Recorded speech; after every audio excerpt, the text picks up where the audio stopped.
بسم الله الرحمن الرحيم. الحمد لله رب العالمين، وسلام الله على سيد المرسلين محمد بن عبد الله الأمين صلى الله عليه وعلى آله وصحبه أجمعين. أما بعد، فقد قال الله تعالى في كتابه العزيز: يا أيها الذين آمنوا قوا أنفسكم وأهليكم نارا وقودها الناس والحجارة عليها ملائكة غلاظ شداد لا يعصون الله ما أمرهم ويفعلون ما يؤمرون.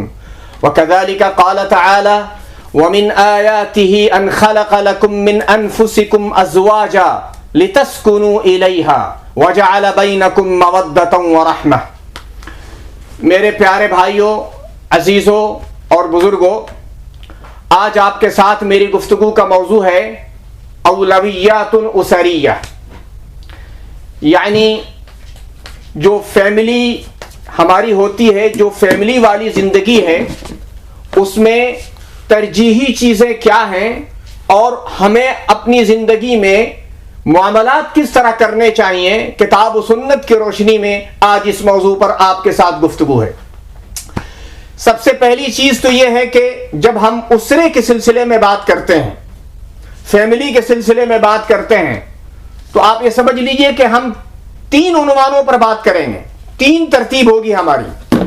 پہلی بات، بیوی کا ہونا، بچوں کا ہونا، یہ تقوی اور ایمان کے مخالف نہیں، بلکہ عین اللہ تبارک و تعالیٰ کی بنائی ہوئی فطرت کا تقاضا ہے اور عین ایمان ہے.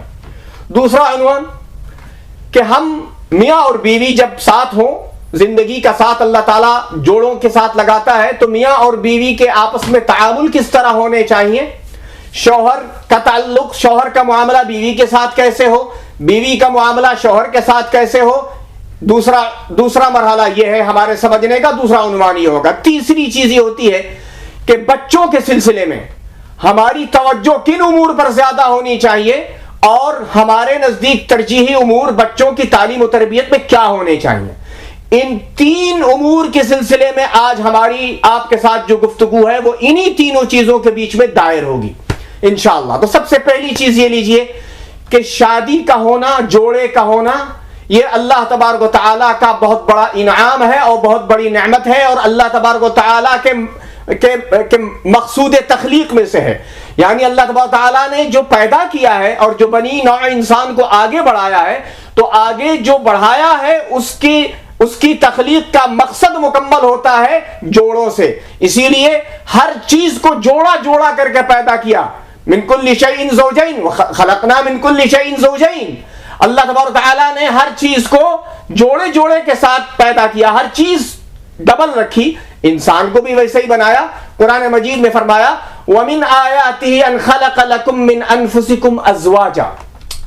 اس کی نشانیوں میں سے یہ ہے کہ تمہاری جان کے اندر سے، تمہارے اندر سے اس نے تمہارے لیے جوڑا بنایا. آپ یہ بتائیے، اللہ تعالیٰ نے پہلے ہی مرحلے میں جان کہہ کر کے تمہارے اندر سے تمہارا جوڑا نکالا، کشش کی طرف اشارہ کر دیا. آپ کو ایک مثال دیتے ہیں. آپ چمبک کو لیجئے، اس کو لکڑی کے پاس رکھیے یا ایسی چیز کے پاس رکھیے کہ جس میں اس کے ساتھ کشش کا حصہ نہیں ہے، وہ کچھ نہیں ہوتا. لیکن چمبک کو وہاں لے جائیے جس کے ساتھ اس کی کشش رکھی گئی ہے، دور سے وہ کھنچ جائے گا. تو جب اللہ تعالیٰ نے جوڑے کو اندر سے بنا دیا، ہمارے اندر کا ایک حصہ اس کو قرار دے دیا، تو یہ اس بات کی نشانی ہو گئی، اس بات کی طرف اشارہ ہو گیا کہ تم دونوں کے درمیان کشش ہوگی، تم ایک دوسرے کے ساتھ پرکشش رہو گے. اب بتاؤ بھائی، ہماری زندگی میں یہ حقیقت ہے کہ نہیں؟ اللہ تعالیٰ نے پہلے ٹکڑے میں من انفسکم ازواجا کہا، آگے کہا لتسکنوا الیہا، تاکہ تمہیں اس تک سکون مل سکے، اس کے پاس تمہیں قرار آ سکے. یہی تو کشش ہے، یہی تو سکون کا باعث ہے. اب دیکھیے، جو عام کشش ہوتی ہے، بات اگر اللہ تعالیٰ اتنی کہتا تو عام کشش میں انسان اور جانور برابر ہو جاتے ہیں. جانوروں میں بھی کشش ہوتی ہے، جانوروں میں بھی جوڑے ایک دوسرے کی طرف کھینچتے ہیں، مگر انسان کو اللہ نے اس سے مختلف بنایا. اس لیے اگلی آیت فرمائی کہ اگر جانوروں کا معاملہ رہتا تو محض جسمانی خواہش اور جسمانی کشش پر معاملہ ختم ہو جاتا، جسمانی کشش ہوتی اور باقی کوئی معاملات نہیں ہوتے. آگے فرمایا وَجَعَلَ بَيْنَكُمْ مَوَدَّةً وَرَحْمَةً، تمہارے درمیان محبت رکھی اور رحمت. دونوں لفظ اپنی جگہ ایک وسیع معنی رکھتے ہیں. محبت محبت رکھ دیا. اب جب محبت رکھ دیا تو اب یہ چیز جسمانی کشش اور جسمانی خواہشات سے پرے ہو گئی, بلند ہو گئی. جسمانی تقاضوں کے مکمل ہونے کے باوجود بھی محبت برقرار, محبت ہر حال میں برقرار, ہر موسم میں برقرار, ہر وقت برقرار, ہر حالت میں برقرار. اور رحمت رکھی آگے کہ محبت موجود ہے, کشش موجود ہے. انسانی زندگی میں انسان غصہ ہوتا ہے, انسان کو جلال آ جاتا ہے, انسان چڑچڑا جاتا ہے. تو اب وہاں رحمت اور شفقت. اس کی ایک مثال آپ دیکھ لیجئے. ایک راستہ چلتا شخص آپ کو ایک تھپڑ رسید کر دے, آپ کیا کریں گے؟ اس کا ہاتھ توڑ دیں گے. آپ کا چھوٹا سا ننھا سا بچہ آپ کو تھپڑ رسید کر دے, آپ اس کا ہاتھ اٹھا کر چوم لیں گے. بتاؤ بھائی یہ فرق ہے کہ نہیں ہے؟ ایک کا ہاتھ اس لیے توڑا کہ وہاں رحمت و شفقت کا معاملہ نہیں تھا, اب بات تھپڑ کی ہے. اس بچے نے مارا تو یہاں رحمت ہی رحمت, شفقت ہی شفقت, تو اس کے ہاتھ کو پکڑ کر چوم لیا, اسے لاڈ کر لیا, اسے پیار کیا. اللہ تعالیٰ نے فرمایا کہ یہاں رحمت رکھ دی. اب میاں اور بیوی کے اندر جو غصے کی چیزیں ہوں ان کے اندر شفقت اور رحمت کا مادہ اتنا بڑھا دیا اللہ تبارک تعالیٰ نے کہ وہاں انتقام کا مسئلہ نہیں ہوتا, بدلے کا مسئلہ نہیں ہوتا. دوسرے سے بات ہو جائے تو آپ باتیں نہیں کرتے, آپ بدلہ لیتے, جھگڑا کرتے. لیکن بیوی کے ساتھ بات ہوتی تو آپ برداشت کرتے, آپ کی بات بیوی برداشت کرتی. اب اسی چیز کو اللہ تبارک تعالیٰ نے برقرار رکھنے کا حکم دیا کہ جس ترتیب سے اللہ تعالیٰ نے تمہارا جوڑا بنایا اور جو صفات رکھی جوڑے میں, ان صفات کو برقرار رکھو. اور ان صفات کو برقرار رکھنے کے لیے آپ کو اپنے اندر تربیت کا وہ حصہ لانا پڑے گا جو اللہ تبارک تعالیٰ نے اپنے نبی کے ذریعے صحابہ کرام رضوان اللہ تعالی علیہم اجمعین میں عطا کی, اور قرآن اور حدیث کی روشنی میں جو اللہ چاہتا ہے کہ اس کی روشنی میں ہمارے نفس کی جو مکمل تربیت ہو. اب دیکھیے اللہ تعالیٰ نے قرآن مجید میں ذکر کیا وَلَقَدْ أَرْسَلْنَا رُسُلًا مِّن قَبْلِكَ وَجَعَلْنَا لَهُمْ أَزْوَاجًا وَذُرِّيَّةً. آپ سے پہلے بھی اللہ تعالیٰ نے بہتیرے نبی بھیجے, بہتیرے رسولوں کو بھیجا, اور سب کے ساتھ بیوی اور بچوں کا معاملہ رکھا. اب یہ نبیوں کے ساتھ فیملی دے کر, بیوی دے کر, ذریت دے کر, بچے دے کر کے ہمارے لیے نمونہ بنا دیا. ایک تو یہ بتا دیا کہ بیوی کا ہونا, بچوں کا ہونا یہ بزرگی کے خلاف نہیں ہے. بہت سے جگہوں میں اور بہت سے عقائد میں یہ تصور سمجھ رکھا گیا کہ اگر بیوی بچوں کے ساتھ انسان مشغول ہو جاتا ہے, ان کے کام کرتا ہے, تو لوگ یہ سمجھتے ہیں کہ بھائی یہ بزرگی کے خلاف ہے, تقوی کے خلاف ہے. یہ ہمارے ناقص علم کی بات ہے. بیوی بچوں کی خدمت کرنا, بیوی بچوں کا ہونا انبیاء کی سنت ہے. اللہ تعالیٰ نے قرآن مجید میں کہا کہ وَجَعَلْنَا لَهُمْ أَزْوَاجًا وَذُرِّيَّةً, ہم نے نبیوں کو بیویاں بھی دی اور ذریت بھی دی تاکہ تم سیکھ سکو, دیکھ سکو کہ انہوں نے اپنی بیوی کے ساتھ کیسے وقت گزارا, انہوں نے اپنے بچوں کے ساتھ کیسے وقت گزارا. اور اللہ تعالیٰ نے قرآن مجید میں حضرت ابراہیم علیہ الصلوۃ والسلام کی زبان سے یہ بات کہلوائی ربنا انی اسکنت من ذریتی بواد غیر ذی زرع عند بیتک المحرم. اللہ میں نے اپنی اولاد کو, اپنے بچوں کو اس وادی میں رکھ دیا. ربنا لیقیموا الصلاۃ فاجعل افئدة من الناس تهوی الیہم وارزقهم من الثمرات لعلهم یشکرون. اس دعا کے اندر بھی اللہ تبارک تعالیٰ نے جو ایک فیملی کے اندر جو خصوصیات اور صفات ہونی چاہیے, ان تمام خصوصیات اور ان تمام صفات کی تجلی موجود ہے. پہلی بات, بیوی بچوں کو رکھنے کے بعد کسی انسان کے حوالے کرنے کی چیز نہیں ہوئی, اور یہ نہیں سوچا کہ مال دے دیا, دولت دے دی تو ہم مطمئن ہو گئے, اب ہمارے بیوی بچے اچھے ہوں گے. پہلا سبق یہ دیا کہ ایک ایمان والے کی شان یہ ہوتی ہے کہ جب وہ بیوی بچوں کو چھوڑ کر جا رہا ہے تو ان کو اللہ کے حوالے کرے. دعا کی اللہ سے, اللہ کی طرف مخاطب ہو کر کے کہا کہ ہم نے اپنے بیوی بچوں کو ایسی جگہ پر آباد کر دیا, رکھ دیا, چھوڑ دیا جو بے آب و گیا ہے, جہاں کوئی آبادی نہیں. اے اللہ یہاں اپنے بیوی بچوں کو چھوڑ رہے. الفاظ کے استعمال میں, ادائیگی میں, انتخاب میں اور اس کے اختیار میں جو تڑپ موجود ہے, جو محبت موجود ہے, جو کشش موجود ہے, یہ ہے سیکھنے کی چیز کہ بچوں کو رکھ رہے ہیں اور بچوں سے پیار ہے, محبت ہے, اور اللہ سے دعا کر رہے ہیں. آگے اس کی اہمیت بتائی کہ یہ سب قربانیاں لیقیموا الصلاۃ, تاکہ یہ اللہ تبارک و تعالی کی عبادت کر سکیں, نماز کو قائم کر سکیں. پھر اس کے بعد تمام لوگوں کے دلوں کو اللہ تعالیٰ محبوب بنا دے، ان کو محبوب بنا دے، ان کی طرف دلوں کو متوجہ کر دے، اس کی دعا فرمائی۔ اسی طرح سے یہ بھی دعا سکھائی گئی، والذین یقولون ربنا هب لنا من ازواجنا وذریاتنا قرۃ اعین، اے اللہ ہماری بیوی اور بچوں کو اتنا اچھا اور نیک بنا دے کہ وہ ہماری آنکھوں کی ٹھنڈک ہو جائیں۔ تو پہلا ٹکڑا تو یہ تھا آپ کے ساتھ گفتگو کا کہ بیوی بچوں کا ہونا انبیاء کرام علیہ الصلوۃ والتسلیمات کی سنت ہے، اللہ تبارک و تعالیٰ کی مقصود خلقت ہے۔ اللہ تعالیٰ نے جس مقصد کے لیے ہم سب کو پیدا کیا، وہ شادی اور زواج کے ذریعے وہ مقصد پایہ تکمیل تک پہنچتا ہے۔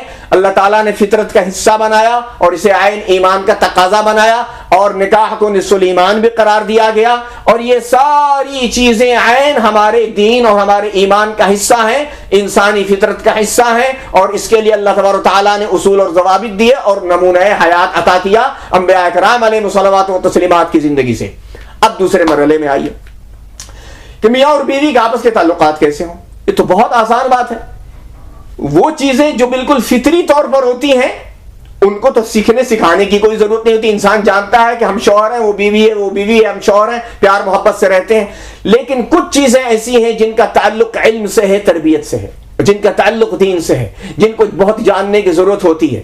قرآن مجید نے ان کو بڑی وضاحت کے ساتھ بیان کیا، وَلَهُنَّ مِثْلُ الَّذِي عَلَيْهِنَّ بِالْمَعْرُوفِ، شوہر کے بھی حقوق ہیں، عورتوں کے بھی حقوق ہیں۔ وَعَاشِرُوهُنَّ بِالْمَعْرُوفِ فَإِن كَرِهْتُمُوهُنَّ فَعَسَىٰ أَن تَكْرَهُوا شَيْئًا وَيَجْعَلَ اللَّهُ فِيهِ خَيْرًا كَثِيرًا۔ یہ تو انسانی فطرت ہے، جب ہم ایک ساتھ رہتے ہیں تو کہیں کچھ ہم ناپسند کر لیتے ہیں، کہیں ادھر سے عورت ناپسند کچھ کسی چیز کو کر لیتی ہے، شوہر کی کسی چیز کو، تو وہاں ضرورت پڑتی ہے رہنمائی کی، وہاں ضرورت پڑتی ہے تربیت کی، وہاں ضرورت پڑتی ہے کہ اللہ اور اس کے رسول نے اس موقع پر کیا رہنمائی کی ہے ہماری۔ قرآن مجید نے یہ بات سب سے پہلے یہ کہی کہ صرف یہ نہ ہو کہ ہم پوری زندگی یہ اعلان کرتے رہیں کہ میرے حقوق ہیں عورتوں پر، عورتیں ہماری خدمت کریں، نہیں، یہ بھی یاد رکھو عورتوں کے بھی حقوق ہیں تمہارے اوپر۔ اور ظاہر بات ہے ہم جب معاشرے میں ایک دوسرے کے حقوق کی ادائیگی کریں گے تو اختلافات نہیں ہوں گے، پرابلم نہیں ہوگا، مسائل نہیں ہوں گے۔ اللہ تعالیٰ نے ان امور میں کہ جہاں ہم اختلاف کر بیٹھتے ہیں، کوئی بات بیوی کی ناپسند آئی، غصہ آ جاتا ہے، آدمی جھجلا جاتا ہے، وہاں اللہ تعالیٰ نے ایک نقطہ سکھایا کہ اگر کسی بات سے تم ناراض ہو رہے ہو تو ذرا اس کی اور دوسری صفات پر بھی تو غور کر لو، اس میں بہت سی وہ خوبیاں تم کو مل جائیں گی جو تمہارے غصے کو ٹھنڈا کر دیں گی اور تم ناراض نہیں ہوگے۔ کتنی بڑی حکمت عطا فرمائی، کتنی بڑی حکمت عطا فرمائی۔ غصہ ہونا فطری بات ہے، آپس میں اختلاف ہو جانا فطری بات ہے، لیکن اس اختلاف کو اور اس غصے کو نرم کرنے کے لیے اللہ تعالیٰ نے بھی ڈانٹنے والا انداز نہیں اختیار کیا۔ اللہ تعالیٰ نے یہ نہیں کہا خبردار غصہ نہیں ہونا ورنہ سزا دیں گے، یہ انداز تو نہیں کیا اللہ تعالیٰ نے۔ اللہ کی کتاب معجزہ ہے اور یہ ہمارا دین دین فطرت ہے۔ غور کیجئے کہ اللہ تعالیٰ نے ایسے موقع پر کہ جہاں آدمی کسی بات سے ناراض ہو رہا، ہمارے اور آپ کے ذہن میں یہ حکمت کی بات جا نہیں سکتی۔ اللہ کے نبی علیہ الصلوۃ والسلام نے ارشاد فرمایا لا یفرق مؤمن مؤمنۃ ان کری منها خلقا رضی منها آخر۔ کیا بات ہے، بغض کرنے کی، نفرت کرنے کی تو ضرورت ہی نہیں ہے۔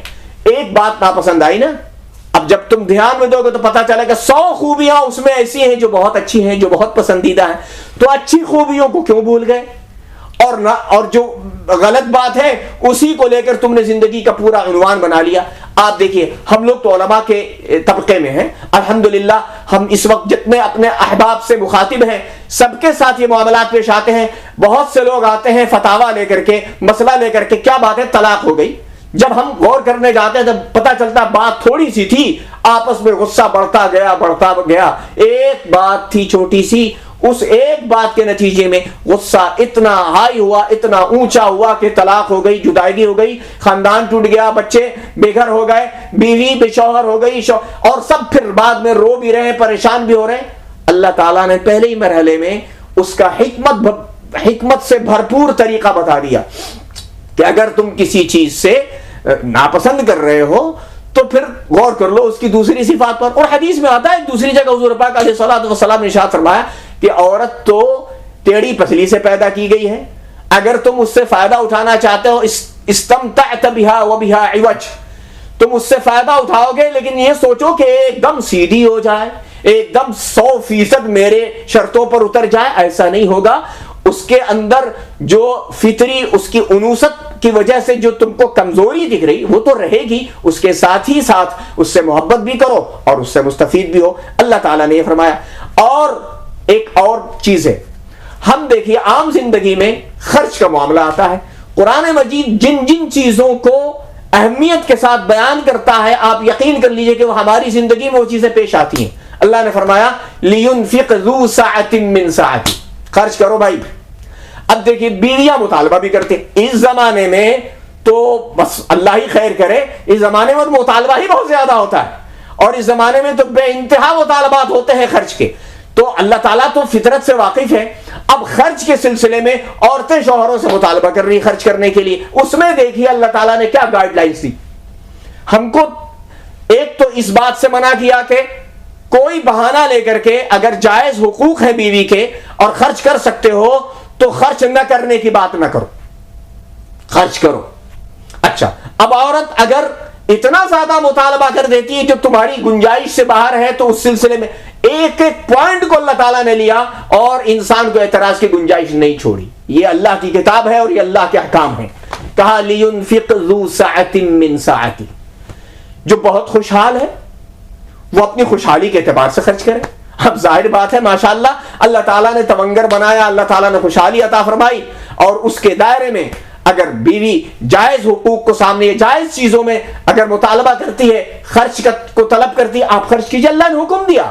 اور یہ بھی حدیث میں آیا کہ وہ دینار جو تم اللہ کے راستے میں دیتے ہو، وہ دینار جو مسکین پر خرچ کرتے ہو، وہ دینار جو دوستوں پر خرچ کرتے ہو، اور وہ دینار جو اپنے اہل و عیال پر خرچ کرتے ہو، اعظم اجرن، سب سے زیادہ اجر والا وہ دینار ہے انفقتہ علی اہلی، وہ دینار ہے جو تم نے اپنی بیوی بچوں پر خرچ کیا. اللہ کے نزدیک وہ دینار زیادہ محبوب ہے، وہ دینار زیادہ پسندیدہ ہے. تو خرچ کرنے کے لیے کہا کہ تونگر ہو، خوشحال ہو، اپنی خوشحالی کو سامنے رکھتے ہوئے بیوی کو حقوق مانو اور اس کے تقاضے کے مطابق خرچ کر لو. بہت اچھی بات ہے.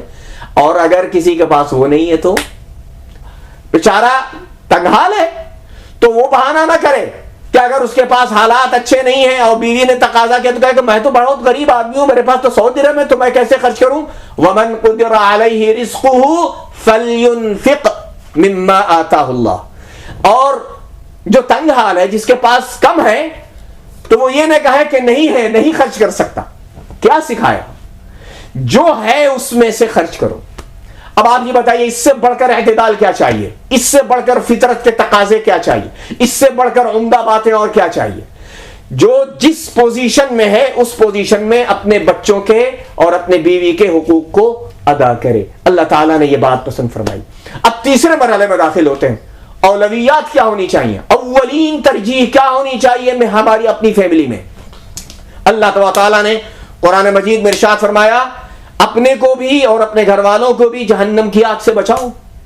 جہنم کی آگ سے بچانے کی فکر، اللہ کے احکام کو بتانے کی فکر، قرآن مجید کے پیغام کو عام کرنے کی فکر، ایمان کی درست کرنے کی فکر، آخرت کی درست کرنے کی فکر، یہ اولین ترجیح ہونی چاہیے.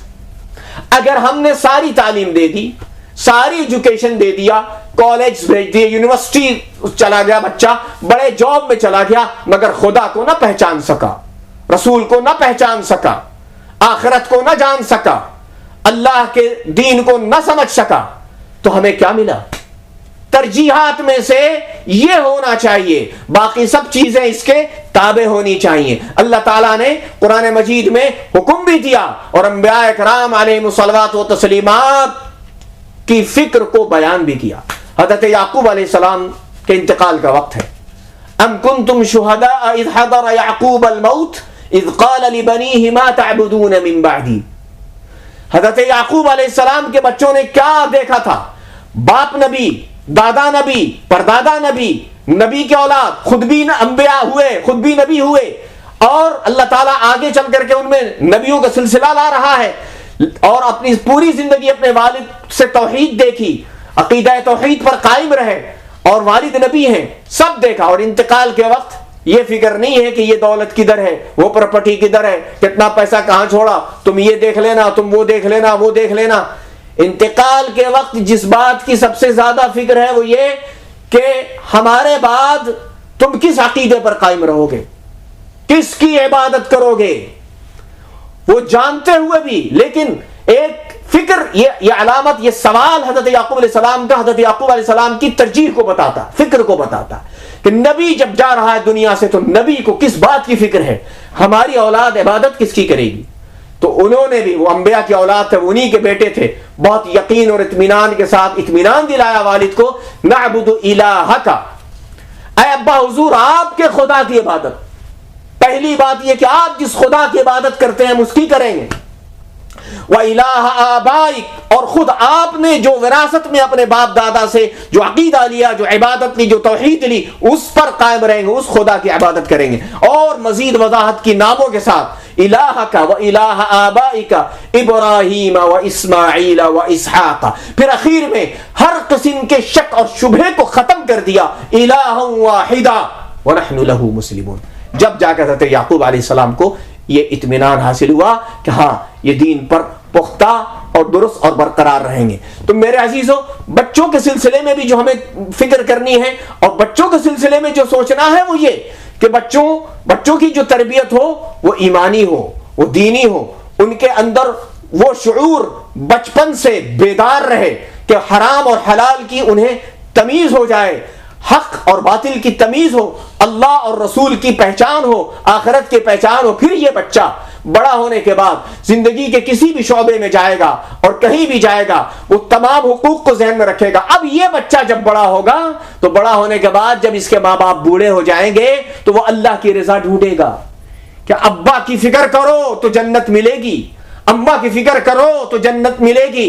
اور اگر اس نے بچپن سے اگر آپ نے یہ تربیت نہیں کی ہے تو اٹھا کر کے اولڈ ہاؤس میں ڈال دے گا کہ ابھی یہ کس کام کے رہے، کیونکہ وہ تو مشینیں بنا رہا ہے، وہ تو دنیا میں مشینوں کو دیکھ رہا ہے کہ مشینیں کام کی نہیں ہوتی تو ہم گھر سے نکال کے پھینک دیتے ہیں کہ گھر میں جگہ لینے کی کیا ضرورت ہے. یہ فرق ہوتا ہے. 20 سال پہلے آپ نے جو درخت لگایا تھا ایمان اور عقیدے کا، تربیت کا، درستگی کا، اور آپ نے حقوق اپنے جو ادا کیے بچوں کے تئیں، بیوی کے تئیں، اور ان کی جو دینی فکر کی، اس کا پھل جیسے درخت آپ نے لگایا ہے 18 اور 15 سال کے بعد آپ پھل بیٹھ کر کھا رہے ہیں.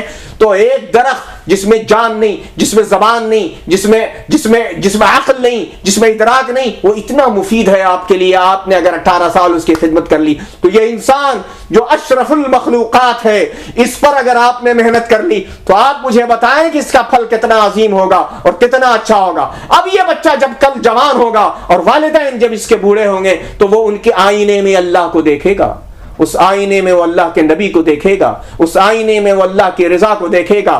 وہ اوف اور آہ سے گھبرائے گا کہ ہمارے ماں باپ کی زبان سے اوف نہ نکل جائے، ہمارے ماں باپ کی زبان سے کوئی تکلیف نہ ہو جائے. آج آپ معاشرے میں نکل کر دیکھیے، ہم لوگوں کی گفتگو معاشرے والی ہے. معاشرے میں نکل کر، سماج میں نکل کر کے دیکھیے ماں باپ کس تکلیف میں رہتے ہیں کہ سارا پیسہ بچہ اڑا رہا ہے ہر جگہ لیکن دوا لانے کے پیسے نہیں ہیں ماں باپ کے لیے. اس کے سلسلے میں وہ غور کرتا ہے کہ اتنا پیسہ لگ جائے گا، دوا میں لگ جائے گا. ارے وہ ماں باپ جن کے قدموں تلے جنت بتا دی گئی اور جن کے سامنے اف کرنے سے روک دیا گیا لیکن پڑھا ہی نہیں تھا، جانا ہی نہیں تھا، سیکھا ہی نہیں تھا، تو وہ تو ہم نے کیا تھا نا. ہم نے تو بچپن میں اس کو یہ سکھایا ہی نہیں تھا. تو اب بڑھاپے میں جو ہم نے بویا ہے وہ ہم کاٹ رہے ہیں. تو میرے عزیزو، اللہ تبارک و تعالی ہم لوگوں کو اپنی فیملی میں اچھی زندگی گزارنے کی توفیق عطا فرمائے. ہم اپنی بیوی بچے کو اپنی زندگی کے لیے رحمت سمجھیں، اللہ تبارک و تعالیٰ کا انعام سمجھیں. پھر ہم اپنی بیوی کے حقوق کو ادا کریں. اور جب اس کو غصہ آ جائے، کیونکہ عام طور سے پرابلم جو ہوتا ہے غصے کے مرحلے میں ہوتا ہے. غصے کے مرحلے میں یہ بات ہم یاد رکھ لیں کہ غصہ پی لینا یہ اللہ کو پسند ہے، خاص طور سے اپنی بیوی بچوں میں. اور غور کرنے کی ضرورت ہے کہ ایک چیز اگر اس کی خراب ہے تو 100 چیزیں اس کی اچھی ہیں. اس کی اچھائیوں کو مشکل وقت میں یاد کرو. اللہ کو یہ چیز پسند ہے. کسی کی اچھائی کو مشکل گھڑی میں یاد کرو گے تو وہ اللہ کے ہاں ضائع نہیں ہوگا، اس سے خود ہماری فیملی بہت عمدہ اور اچھی ہو جائے گی. اور سب سے بڑی ذمہ داری ہمیشہ والدین کی ہوتی ہے کہ والدین اگر اچھا اپنا وقت گزاریں گے تو بچے ان کو دیکھ کر بھی سیکھیں گے، ان کو دیکھ کر وہ تربیت پائیں گے اور ہماری تربیت ان کو بلندیوں تک لے جائے گی.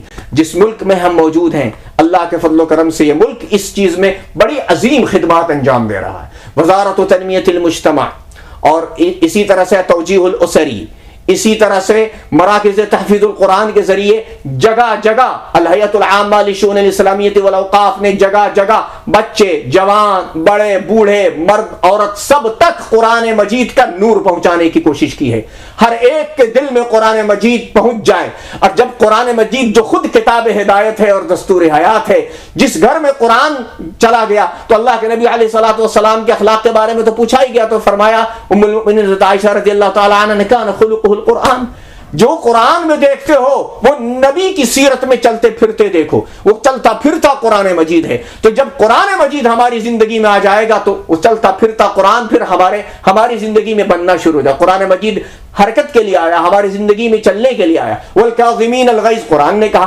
غصہ کو پی جانا اللہ تعالیٰ کو بہت پسند ہے۔ والعافین عن الناس، معاف کر دینے والے لوگ بھی اللہ تعالیٰ کو بہت پسند ہے، اور اللہ تبارک تعالیٰ کو یہ چیز بہت زیادہ پسند ہے۔ اور اللہ تعالیٰ نے میاں اور بیوی کے سلسلے میں ہمیشہ جو حقوق کی ادائیگی کی بات کی، قرآن مجید اس سے بھرا ہوا ہے۔ تو انسان اللہ سے ڈرے گا بھی اور اللہ کی محبت میں آ کر کے اس کے مطابق زندگی گزارے گا تو عمدہ زندگی اور محبت ہی محبت اور خوشحالی خوشحالی، سعادت ہی سعادت۔ اللہ تبارک و تعالی ہم تمام لوگوں کو اپنی اسری زندگی عمدہ گزارنے کی توفیق عطا فرمائے، آمین۔ ربنا آتنا فی الدنیا حسنۃ وفی الآخرۃ حسنۃ وقنا عذاب النار۔ صلی اللہ تعالی علی سیدنا محمد وآلہ وصحبہ وبارک وسلم۔